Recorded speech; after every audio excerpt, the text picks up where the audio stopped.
So, আজকে আমাদের বিষয় হলো বেআইনস প্রুফিংয়ে যে একটা টপিক, এটা আপনি বিওএইচএতে দেন অথবা টেলকে পরীক্ষা দেন, আপনার এই টপিকটা লাগবে। এবং এটা যদি ভালো হয়, আপনার লেখা এবং জার্মান ভাষা বলা দুইটা জিনিস অবশ্যই আরো ভালো হবে। Das Thema heißt Wechselpräpositionen। আমরা জানি জার্মান ভাষায় অ্যাকুজেটিভ প্রিপোজিশন আছে, দাটিভ প্রিপোজিশন আছে, তার পাশাপাশি কিছু প্রিপোজিশন যেগুলোকে ভেক্সেল প্রিপোজিশন বলা হয়। এই প্রিপোজিশন গুলো কখনো অ্যাকুজেটিভ হয়, কখনো দাটিভ হয়। সেটা কিসের উপর ভিত্তি করে? সেটা wohin অথবা wo এর উপর ভিত্তি করে। তো সেই প্রিপোজিশন গুলো কি, সেগুলো এখানে দেয়া আছে, দেখেন। in, an, auf, über, unter, vor, hinter, neben, zwischen। আমি আশা করি আপনারা অর্থগুলো জানেন। B1 লেভেলে অবশ্যই এগুলো জানা উচিত। তারপরে আমি বাংলায় বলে দিচ্ছি। ইন, আমরা জানি কোনো কিছুর ভিতরে হলে ইন বলা হয়।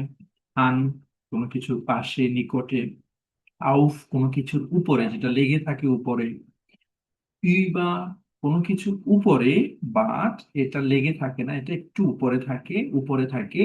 উনটা নিচে, ফ মানে সামনে, হিনটা পেছনে, নেবেন পাশে, সুইশেন হলো ইন বিটুইন, কোনো কিছুর মধ্যে।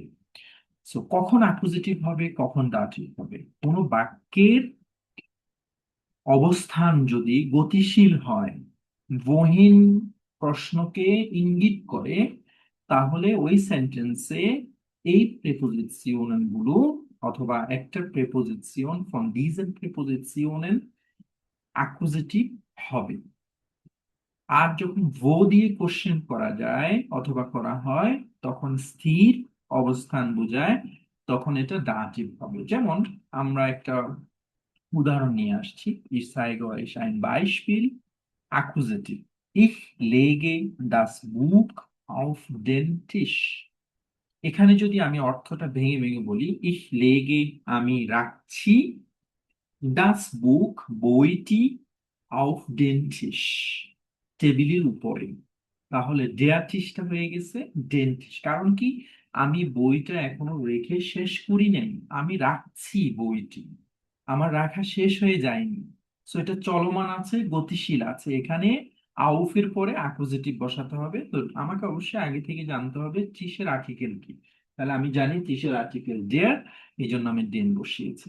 তাহলে আমরা এখানে বলতে পারি স্থির এটা না, স্থির না, এটা গতিশীল, এখনো চলমান আছে, কার্য সম্পাদন হয়নি, এই জন্য অ্যাকুজেটিভ হয়েছে। তারপরে ডাটিভের বেলায় আসি, একই জিনিস। দেখেন, ডাস বুক লিগড অফ দেম টিশ। আমি এই সেন্টেন্সে একটা প্রশ্ন করতে পারি যে wo liegt das Buch। তাহলে wo এর পরিবর্তে আমি এখানে dem টিশ বলতেছি, এই জন্য এটা ডাটিভ হচ্ছে, অর্থাৎ এটা স্থির, কার্যটা সম্পাদন হয়ে গেছে, কেউ একজন বইটি রেখে চলে গেছে। সো আমি এখন যার শুধু ইনফরমেশন দিচ্ছি, বইটা ওইখানে আছে। কোথায় আছে? বইটা টেবিলের উপরে আছে। এই ক্ষেত্রে আমাকে ডাটিভ ব্যবহার করতে হবে। সো অ্যাকুজেটিভ এবং দাটিভ, Wechselpräpositionen, ganz, ganz wichtig, dass wir dieses können.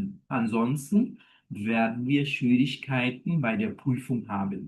So, wenn wir keine Schwierigkeiten bei der Prüfung haben möchten, müssen wir dieses Thema gut beherrschen. Vielen Dank, bis zum nächsten Mal.